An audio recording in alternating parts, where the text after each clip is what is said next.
हाँ जी, नमस्कार, सुस्वागतम, वेलकम, अभिनंदन। कौन तपस्या गौरा ने कीनी, जिनको जगह बाबा हृदय में दीनी। जय भोले भंडारी बाबा, जय भोले भंडारी। आ ही गया सावन का पावन महीना, आ ही गया सावन का ये सोमवार। बड़ी पूजा पाठ करती हैं आप, सजती संवरती हैं, साड़ी पहनती हैं, हाथों में मेहंदी लगाती हैं। कुछ रूल्स बता देती हूँ आपको। अरे सबसे पहले नमस्कार, प्रणाम, स्वागत, अभिनंदन। सभी बड़ों को मेरा चरण स्पर्श, नमस्कार, चरण स्पर्श करती हूँ आपके।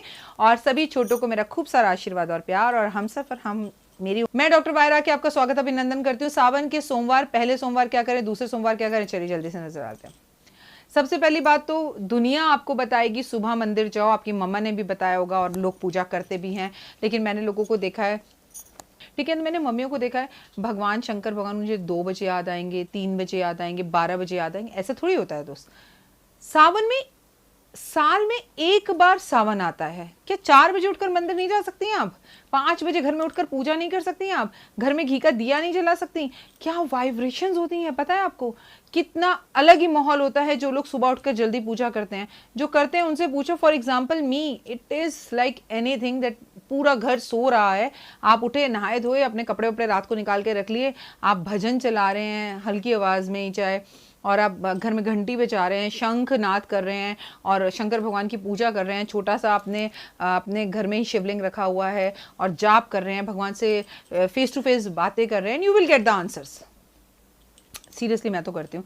तो जो आप सुबह करते हैं वो तो आप बचपन से करती हैं, वो करते रहिए, लेकिन मैडम थोड़ा सा जल्दी। हाँ, ऐसे 12 बजे 1 बजे सब करने के बाद मैं शिव जी के पास जाती हूँ। तो याद रखना, अगर आपको भी शिव जी 12-1 बजे याद आते हैं जल चढ़ाना, तो भगवान भी वेले नहीं बैठे। आपको तो गिनकर 4 लोग होंगे घर में, उनके पास तो अरबों खरबों लोग हैं, वो भी आपको लेट याद करेंगे।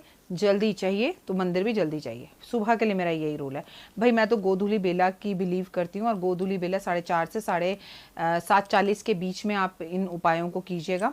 गोधूली बेला में मंदिर जाइएगा, दीपक जो जलाएं वो गाय के घी का दीपक जलाइएगा। नौकरी चाहिए तो गोमती चक्र भगवान पर 2 अर्पण करिएगा। अगर बीमार हैं तो काले तिल भगवान पर चढ़ाइएगा। अगर यश चाहिए तो भस्म चढ़ाइएगा। अगर प्यार चाहिए तो शहद चढ़ाइएगा। अगर धन चाहिए तो माँ गौरा को हल्दी अर्पण कीजिएगा। 16 बत्ती बनाकर लाल धागे की आटे के घी का दिया जलाएं, बेहद उत्तम, और उसमें 1 रुपए का सिक्का डाल दें। नेता, अभिनेता या सरकारी नौकरी चाहिए तो शिवलिंग पर आपको घी अर्पण करना चाहिए, लेकिन गोधूली बेला शाम को। शादी करनी है तो पीली हरी चूड़ियां भगवान को, माँ गौरा को अर्पण कीजिए। खुश रहना चाहते हैं आप तो पंचमेवा भगवान को भोग लगाइए, और फेमस होना चाहते हैं तो इत्र भोग लगाइए। ये है सावन का पहला सोमवार, जब इसमें से कीजिए। अब इसमें से मैंने अलग अलग कैटेगरी बता दी है, ठीक है, और एक वीडियो अलग भी बनाकर रख रखी है सावन के सोमवार की। अब क्योंकि सावन को लेकर इतनी सारी वीडियोस बन गई हैं, हो सकता है कोई वीडियो आपको दूसरे सोमवार पर मिले, तो भाई पहला सोमवार छोड़कर दूसरे सोमवार से तो उपाय को कर लीजिएगा। तो ट्राई टू बी कंटिन्यू, ठीक है। अब ये मत कहिएगा राखी जी, हो हमने तो आपकी वीडियो लेट देखी, आपने वीडियो अपलोड लेट कर दी, हमारा पहला सोमवार निकल गया। अरे क्योंकि मैंने इतनी वीडियो बनाई है कि इसमें से अगर आप एक भी उपाय कर लें तो आपको बहुत फायदा होगा। पहला सोमवार जो मैंने आपको बताया, ये सावन का पहला सोमवार, गोधूली बेला 4:40 से 7:40 के बीच में, इनमें से कोई भी उपाय आपको जिस भी काम के लिए करना है कर लीजिए, भगवान की विशेष कृपा होगी आप पर। अब आपको धन चाहिए, दूसरे सोमवार को हम क्या उपाय करें विशेषकर? 5 फल चढ़ा दीजिए भगवान पर, 108 सिक्के चढ़ा दीजिए भगवान पर अगर आपको धन चाहिए, ठीक है, शिवलिंग पर। 8 बेल पत्र चढ़ा दीजिए, पानी से साफ धोइए, लाल चंदन लगा दीजिए। शम्मी के पौधे जो है उसके पत्ते तोड़कर शिवलिंग पर अर्पण कर दीजिए, सेकंड सोमवार जब भी आपको मौका मिले। शम्मी का पौधा मंदिर में जरूर लगवा कर आए आप। मंदिर में जाकर 4:30 और 7:40 के बीच में झाड़ू लगाइए, ताकि किस्मत पे पड़ी हुई धूल हट जाए। मंदिर में अगर घड़ी खराब है तो उस घड़ी को बदलवाइए, सेल चेंज हो सकता है तो सेल चेंज करवाइए। माँ गौरा को कौड़ी अर्पण कर दीजिए। गणेश जी को हरी हरी धुआ और घास अर्पण कीजिए। कार्तिकेय जी को मोर पंख अर्पण कर दीजिए, ठीक है। और आप को एक बात और बताना चाहूंगी, अगर आप किसी ऐसी जगह पर हैं, जैसे राजस्थान में अभी तक मंदिर नहीं खुले और आप राजस्थान में हैं, तो ये सब उपाय, आप ऐसी जगह पर हैं जब लॉकडाउन की वजह से मंदिर नहीं खुले, तो ये सब घर में भी कर सकती हैं आप। अपने घर के मंदिर में झाड़ू लगा लो भाई, अपने घर के छोटा सा शिवलिंग मंगा लो, क्योंकि मंदिर बंद है अभी, बाजार बंद नहीं है। आपको शिवलिंग कहीं नहीं मिल रहा, मुझे बता दीजिए, मैं आपको शिवलिंग भेज दूंगी, ठीक है, उल्टा आपके नाम से पूजा कर कर भेजूंगी, ठीक है। कार्तिकेय जी को मोर पंख चढ़ा दीजिए, और भांग को पीस कर हरा हरा हो जाता है वो, उसको शिवलिंग पर अर्पण कर दीजिए। पंडित जी को दक्षिणा जरूर दीजिए। पंडित जी से कहिए, पंडित जी पूरे सावन में आप अपनी पसंद से कोई अपने कपड़े ले आओ, जो होंगे वो पैसे मुझसे ले लेना। 2 गुलाब के पुष्प माँ गौरा को अर्पण कर दें। 16 बत्ती का, फिर से धागा लाल, 16 बत्ती का गाय का दिया, गाय का मतलब आटे का दिया लिया और गाय के घी को लिया और माँ गौरा के आगे अर्पण किया। उसमें 1 रुपए का सिक्का जरूर डालें और मंदिर में झंडा लगाएं। अब मंदिर अगर आपके घर के आसपास बंद है तो पेड़ पर झंडा लगा दीजिए। उपाय करने की अगर आपकी इच्छा होगी तो आप जरूर करेंगे। ये दूसरे सावन के सोमवार के उपाय जिससे धन प्राप्त करेंगे। अगर ये वीडियो आप लेट या पहले देख रहे हैं तो तीसरे, चौथे, 5वें सोमवार वाले दिन ये उपायों को कर लीजिए, लेकिन करिए। सब दिन ना भी कर पाए तो एक ही दिन कर लीजिए, किसी एक ही सोमवार को। अब बीमारी को दूर भगाना है, ठीक है, रोग मुक्त होना है, तो तीसरा सोमवार लाल कपड़े में शिव पुराण को लपेटकर किसी महान गुरु को, किसी पढ़ने वाले व्यक्ति को या ब्राह्मण को भेंट स्वरूप दें। 5 मुखी रुद्राक्ष की माला लेके किसी ब्राह्मण को पहनाएं। फिर 16 बत्ती लेकर आटे का दिया बनाकर गाय के घी से उसे जरूर जलाएं शिवलिंग पर। अगर बंद हो तो ये सारे उपाय आप प्लीज अपने घर में भी कर सकते हैं। काले तिल मुट्ठी में लेकर शिवलिंग पर अर्पण कर दीजिए। अब घर पे इतना बड़ा शिवलिंग नहीं है तो थोड़े से काले तिल भगवान पर अर्पण कर दीजिए। गंगा जल शिव परिवार पर अर्पण जरूर करें आप। 108 दुवा लेकर, मतलब घास के वो लेकर, और भगवान पर, गणपति पर अर्पण करके कहें, भगवान मुझे जो है ना कष्ट से दूर भगाओ, मुझे सेहतमंद बनाओ और ये रोग दूर कर दो। भस्म को सिक्कों में मिलाकर एक पोटली बनाकर शिवलिंग पर अर्पण कर आ जाइए, रख कर आ जाइए और भगवान से कहिए, भगवान मुझे ना मेरी इस बीमारी से निजात दिलाओ। धतूरा भगवान को अर्पण जरूर करें, बेल भगवान को अर्पण जरूर करें, काले तिल भगवान को अर्पण जरूर करें। इससे आपकी सेहत अच्छी होती है। और जब भी आप दवाई खाएं, किसी भी चीज़ की मेडिसिन, बीमारी, रोग जो आपको है, हमेशा शंकर भगवान का नाम लेकर उस मेडिसिन को खाएं। इससे आपको बहुत ज़्यादा लाभ और फायदा होगा।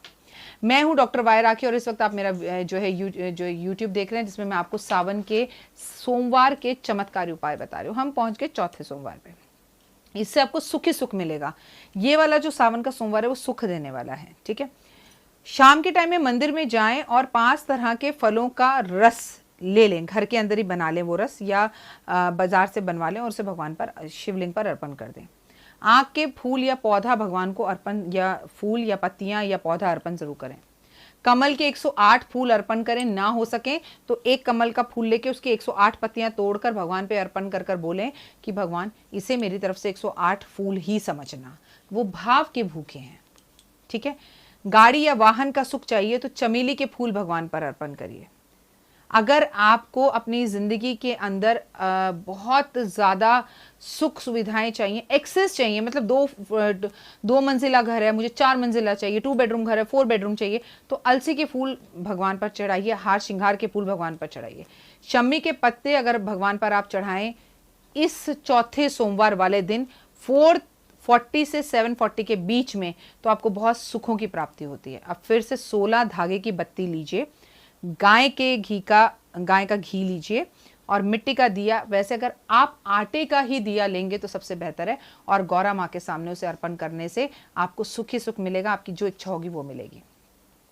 अनार का माँ को भोग लगाइए। मक्खन सफेद शिवलिंग पर अर्पण कीजिए और भगवान को बेल अर्पण करने के साथ साथ इत्र अर्पण कीजिए। आपको जिंदगी में सुख ही सुख मिलेगा। अब हम आ गए 5वें सोमवार पर, जिस दिन आपकी रक्षाबंधन भी है और जिस दिन सावन खत्म भी हो रहा है। 440 से 430 से 740 के बीच में इन उपायों को कर लीजिएगा, ठीक है। आपकी हर इच्छा पूरी होगी, जो भी आपकी इच्छा हो। अगर इन सब वो सावन के जो मैंने आपको वीडियोस बनाए उसमें से एक एक उपाय अगर आपने हर सोमवार कर लिया, सिर्फ ये 16 बत्ती वाला कर लेना, आई स्वेयर बोल रही हूँ, आपके पास मेरी फोटो होगी तो आप उसे चूम चूम कर मुझे थैंक यू बोलोगे। इतना जबरदस्त वाला फर्क दिखेगा। लेकिन शिवलिंग एक ही होना चाहिए। आज इस मंदिर में, कल उस मंदिर में, परसों उस मंदिर में, ऐसा नहीं होगा। घर में भी कर लो अगर मंदिर नहीं जाना है तो। भगवान के मंदिर में 5वें सोमवार जरूर चाहिए शाम के टाइम, और आप उनके सामने भगवान की कथा की कोई सुंदर सी पुस्तक, चाहे वो शिव पुराण हो या शिव चालीसा हो, ऐसी पुस्तक भगवान के समक्ष अर्पण करें। खीर बनाएं मखानों की और शिवलिंग पर अर्पण करें। सफेद चंदन शिवलिंग पर अर्पण जरूर करें। केसर वाला दूध मिलाकर शिवलिंग पर 1 गिलास अर्पण कर आएं। 16 बत्ती का दीपक लें, उसके अंदर 1 रुपए का सिक्का डालें। गाय का घी हो और आटे का दीपक हो। शिव चालीसा जरूर पढ़ें और जोर जोर से पढ़ें या अपने फोन पर शिव चालीसा चला दें। 1 लोटा जल भरकर मंदिर से अब आते वक्त अपने घर वापस ले आएं, क्योंकि ये 5वां और आखिरी सावन का सोमवार है। और वहां पर घंटी जरूर बजाएं, घंटी पे मंदिर के स्वास्तिक बना दें। और किसी भी धार्मिक स्थान से जहां पर आपने 5 सोमवार का उपाय किया वहां से 1 लोटा जल भरकर अगर लाएं आप और लाकर उसे पूरे घर में छिड़के पान के पत्ते से, तो पांचों दिन 5 सावन के सोमवार आपने जो भी उपाय किया है उसका सबसे ज्यादा फल और लाभ आपको मिलेगा। क्योंकि अभी तक आप करते रहे, जाते रहे, दिया जलाते रहे, ये अर्पण कर, वो अर्पण कर, फल अर्पण कर, दूध चढ़ा, घी चढ़ा, अब वहां से 1 लोटा जल लेकर आए। लोटा अपने घर से ले जाओ खाली, वहां से जल भर कर लाओ और पूरे घर में छिड़को। सबको थोड़ा थोड़ा वो जल पे ला दो और अलमारियों में, तिजोरी में, सब में छिड़को। जो भी नेगेटिविटी होगी खत्म हो जाएगी। और इतने दिन जो पूजा तपस्या आपने सावन की वो सारा सुख सुविधाएं आपके घर लौटकर वापस आ जाएंगे। अब घर में एक ऐसा बेटा या बहू हो सकता है जिससे आपकी बिल्कुल बात ना होती हो। अब ऐसा नहीं है कि आप उनके कमरे में जाके ना छिड़के तो घर का एक कोना नेगेटिव रह जाएगा। अपनी इस द्वेष दुश्मनी को सबको हटाइए। वैसे आपको बताऊं, कोई भी पूजा पाठ, आराधना, अर्चना, दान, पुण्य, गंगा स्नान सब बर्बाद है। जिसका परिवार बिखरा हुआ है उसका सब कुछ बिखरा हुआ है। याद रखिए, रिश्तों में ना गर्मी बनाए रखिए। रिश्ते या तो कुछ देकर जाएंगे, ठीक है, या फिर सबक देंगे या फिर मदद करेंगे, लेकिन कोई भी रिश्ता कभी खाली नहीं जाता। चाहे वो दुश्मनी का हो, दोस्ती का हो, हमें हमेशा उस रिश्ते से कुछ ना कुछ सीखने को मिलता है। तो व्हाई डोंट यू लर्न? आप क्यों नहीं अपने किसी रिश्ते से कोई चीज सीखते? सावन का ये सोमवार आप व्रत रखें ना रखें, लेकिन कम से कम नॉनवेज ना खाएं, कम से कम पत्नी का अपमान ना करें, कम से कम घर के अंदर माहौल ऐसा ना करें कि लड़ाई झगड़े वाला हो, कम से कम किसी से आपकी लड़ाई झगड़ा ना हो, खुश रहें, मस्त रहें। और मैं आपसे एक बात बोलूं, जितनी जल्दी हो सके घर वालों के उठने से पहले सुबह उठ के पूजा कर लीजिए और फिर सो जाइए दोपहर में दोबारा। लेकिन अगर आप विदेश में भी हैं और आपको ये लग रहा है राखी जी मेरे पास तो शिवलिंग भी नहीं है, अब मैं आपसे मंगा भी नहीं सकती इतनी दूर, क्योंकि कब मिलेगा, वो खत्म हो जाएगा, तो आप एक ग्लास लीजिए, उसमें उसे अच्छे से रगड़िए। नया ग्लास ला सकती हैं बाजार से, इतना तो कर सकती हैं। उसमें पानी भरिए, उसमें शिवलिंग जैसी आकृति आ जाएगी। उस ग्लास को सुबह उल्टा कीजिए, उसे एक चांदी की प्लेट में रखिए और उसे शिवलिंग समझकर उस पर रोज पूजा कीजिए। वो पानी जब पूरा पिघल जाए उसे जाकर बाहर किसी भी पौधे में डाल दीजिए। अगर आप उपाय करना चाहेंगी तो देयर इज नो एक्सक्यूज, और अगर आप नहीं करना चाहेंगे तो देयर इज ओनली एक्सक्यूज। फिलहाल दीजिए इजाजत, अपना और अपनों का ध्यान रखिएगा। फिर होगी आपसे मुलाकात। अपनों का ध्यान रखिएगा। सावन के इस महीने में किसी को यात्रा करवाइए, किसी के घर राशन डलवा दीजिए। आई थिंक इससे बड़ी कोई भोलेनाथ की पूजा हो नहीं सकती। जय माता।